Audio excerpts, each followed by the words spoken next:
Good morning friends, welcome back to my channel. ಮನೆ ಮಗಳಿಂದ ಆಶಾ ಮಾತಾಡ್ತಾ ಇದ್ದೀನಿ. ಇವತ್ತು ಬೆಂಡೆಕಾಯಿ ಸುಕ್ಕ ಹೇಗೆ ಮಾಡೋಂತ ನಿಮ್ಮ ಮುಂದೆ ಶೇರ್ ಮಾಡ್ತಾ ಇದ್ದೀನಿ. ಲೇಡಿ ಫಿಂಗರ್ ಸುಕ್ಕ ತುಂಬಾ ಟೇಸ್ಟಿಯಾಗಿರುತ್ತೆ ಮತ್ತು ಈಸಿಯಾಗಿ ಮಾಡುವಂಥ ರೆಸಿಪಿ ಇದು.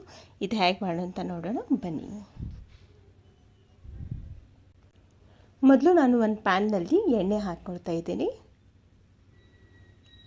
ಇವಾಗ ಲೇಡಿ ಫಿಂಗರ್ನ ಸಣ್ಣದಾಗಿ ಹೆಚ್ಕೊಂಡು ಅದು ಫ್ರೈ ಮಾಡ್ಕೊಳ್ತಾ ಇದ್ದೀನಿ. ಇವಾಗ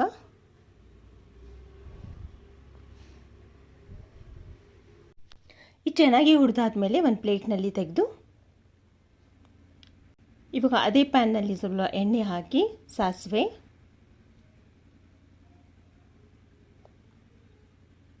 ಕರಿಬೇವು, ಆಮೇಲೆ ಒಂದು ಈರುಳ್ಳಿ ತೊಗೊಂಡಿದ್ದೀನಿ. ಅದು ಚೆನ್ನಾಗಿ ಹುರ್ಕೊಳ್ತಾ ಇದ್ದೀನಿ.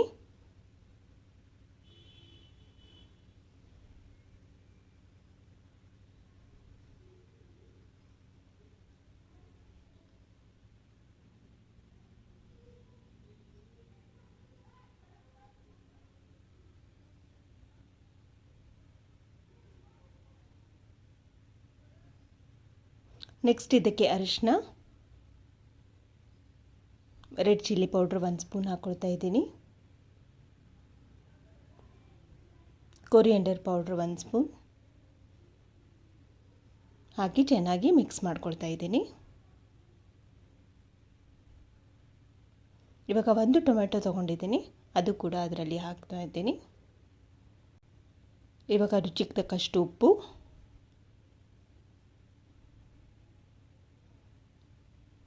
ಹುರ್ಕೊಂಡಿರುವಂಥ ಬೆಂಡಿನ ಅದ್ರ ಜೊತೆ ಹಾಕ್ತಾ ಇದ್ದೀನಿ.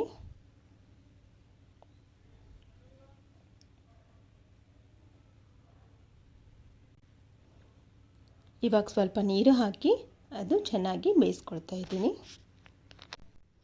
ಓಕೆ ಫ್ರೆಂಡ್ಸ್, ಈ ವಿಡಿಯೋ ನಿಮಗೆ ಇಷ್ಟ ಆದರೆ ನಂಗೆ ಒಂದು ಲೈಕ್ ಕೊಡಿ, ಸಬ್ಸ್ಕ್ರೈಬ್ ಮಾಡಿ ಮತ್ತು ಶೇರ್ ಮಾಡಿ ಅಂತ ಹೇಳಿ ಈ ವಿಡಿಯೋ ಇಲ್ಲಿಗೆ ಮುಗಿಸ್ತಾ ಇದ್ದೀನಿ. ಬೆಂಡೆಕಾಯಿ ಸುಕ್ಕ ರೆಡಿ ಆಗಿದೆ ನೋಡಿ.